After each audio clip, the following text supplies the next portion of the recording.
안녕하세요. 달콤한 국어입니다. 오늘은 독서 개념학습 2강 면역. 지금 제 목소리가 조금 이상하죠? 네, 맞습니다. 드디어 코로나에 걸리고 말았습니다. 하지만 한 이틀 바짝 아프고 나서 지금 목소리가 코가 맹맹하지만 건강은 컨디션은 괜찮은 편이라서 이렇게 영상으로 찾아뵙고 있습니다. 자, 여러분들도 건강 유의하시고, 자, 오늘 마침 그리 다음 차례가 짠 것도 아닌데 면역이네요. 자, 한번 읽어보도록 하겠습니다. 외부 병원체에 대한 우리 몸의 방어 체계를 면역 시스템이라고 한다. 면역 시스템의 정의 개념이죠. 자, 두 번째 문장. 우리 몸에 내재되어 있는 앞에서 언급한 면역 시스템은 자기와 남을 구분하는 능력이 있는데, 자, 면역 시스템이 가지고 있는 능력 중에 자기와 남을 구분하는 능력이 있답니다.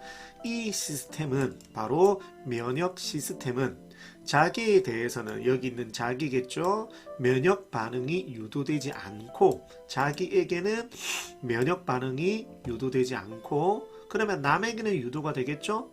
남으로 인식되는 외부 병원체에 대해서는 면역 반응이 유도되도록 조절한다. 뭐가? 우리 몸의 면역 시스템이. 여기까지가 두 번째 문장.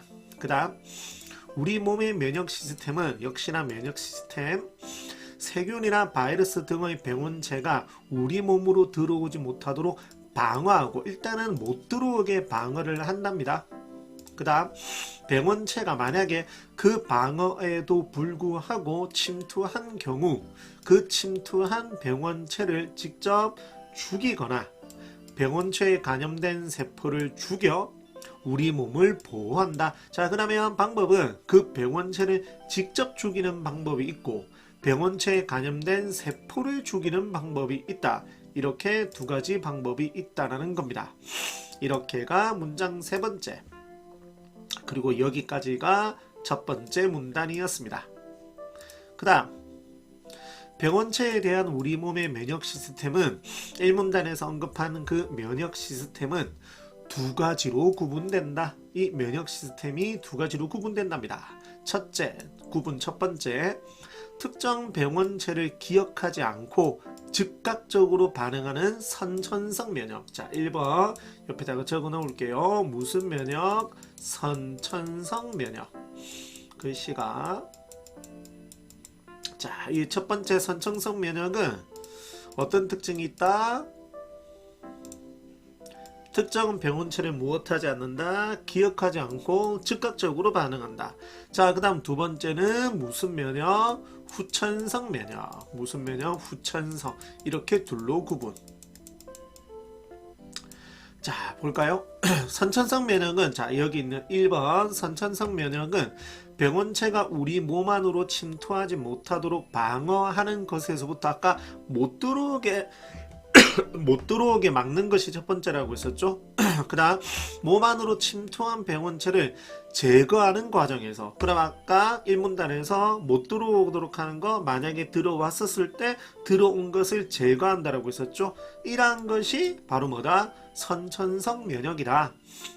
그 다음 우리 몸의 피부 그리고 소화기나 호흡기의 내벽을 덮고 있는 정막은 그러한 병원체의 체내 침투를 저지하는 방어막 역할을 한다. 그러면 여기 있는 선천성 면역 기능 안에 무엇이 있다? 피부, 소화기, 호흡기의 내벽을 덮고 있는 점막 있다라는 거죠. 또한 땀, 눈물, 침 등의 분비액은 체내에 침투하려는 병원체의 세포벽을 파괴하거나 병원체의 생장을 억제하여 몸을 보호한다. 그러면 땀, 눈물, 침 등의 분비액도 어떤 면역에 해당이 된다? 선천성 면역에 해당이 된다. 그리고 병원체가 체내에 침투하면 백혈구의 식세포 작용을 통해 그 병원체를 제거한다. 그러면 모두 백혈구도 어떤 면역? 선천성 면역에 들어간다. 이러한 선천성 면역 체계는 우리 몸에 항상 존재하고 있기 때문에 핵심 항상 존재하고 있습니다. 항상 존재하고 있으므로 짧은 시간 안에 외부의 침입자로부터 병원체가 되겠죠. 우리 몸을 보호한다. 여기까지가 선천성 면역. 자, 이 문단 내용 정리되어 있고, 그럼 당연히 이제 후천성 면역, 아까 2번에 후천성 면역으로 가야 되겠죠? 첫 번째 문장 볼까요? 자, 후천성 면역은 특정 항원의 특이성을 보이는 세포를 활성화하여 강력하고 지속적인 면역 반응을 유도하는 것. 특정 항원의 특이성을 보이는 세포 활성화. 그래서 강력하고 지속적인 면역 반응 유도. 그래서 항원의 특이성을 드러내는 돌출 부위를 에피토프의 개념이겠죠. 그럼 이것이 후천성 면역을 담당하는 B세포와 T세포는, 자 그러면 B세포가 있고 T세포가 있는데 이 두 세포는 후천성 면역을 담당을 하고 특정 에피토프에만 결합하는 항원 수용체가 있답니다. 두 번째 문장이었고, 그래서 우리 몸에 존재하지 않던 이질적 항원이 발견될 경우, 우리 몸에 원래 없었던 어떤 항원이 발견되었을 때 앞에서 말을 했었던 이 두 세포, B세포와 T세포는 자신의 항원 수용체와 항원의 에피토프를 맞춰본 후 여러 종류의 B세포와 T세포 중 그 항원에만 결합하는 특정 B세포와 T세포를 증식하게 된다. 무엇이 발견된 경우? 일지적 항원이 발견된 경우. 이러한 활성화 과정을 통해 증식된 무슨 세포는 B세포는 형질 세포와 기억 B세포를 형성하고, 이 중 형질 세포의 항원 수용체가 세포 밖으로, 그럼 방금 형질 세포와 기억 B세포를 형성한다고 했는데 그 둘 중에서 형질 세포의 항원 수용체가 세포 밖으로 분비되는데 이를 무엇이라고 한다? 항체라고 한다. 이렇게 형질 세포에서 대량으로 분비된 항체가 항원과 결합하여 항원과 관련된 병원체 활동을 막아내는데 이를 무엇이라고 한다?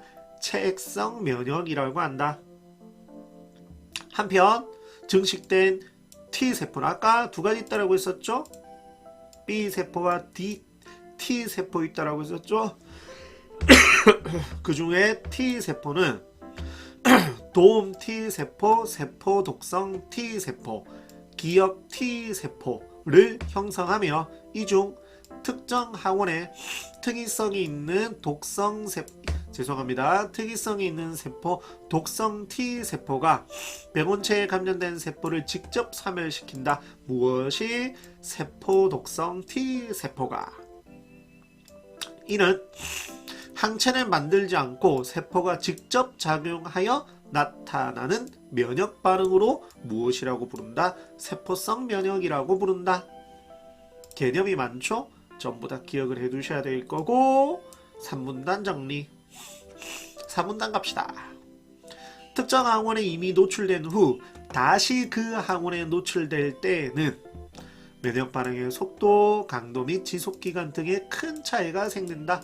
다시 노출될 때는 항원에 노출된 후 첫 번째로 일어나는 면역 반응을 1차 면역 반응이라고 하는데, 이 1차 면역 반응의 강도는 항원 노출 후 10에서 17일 이후에 최고치에 이르게 된다.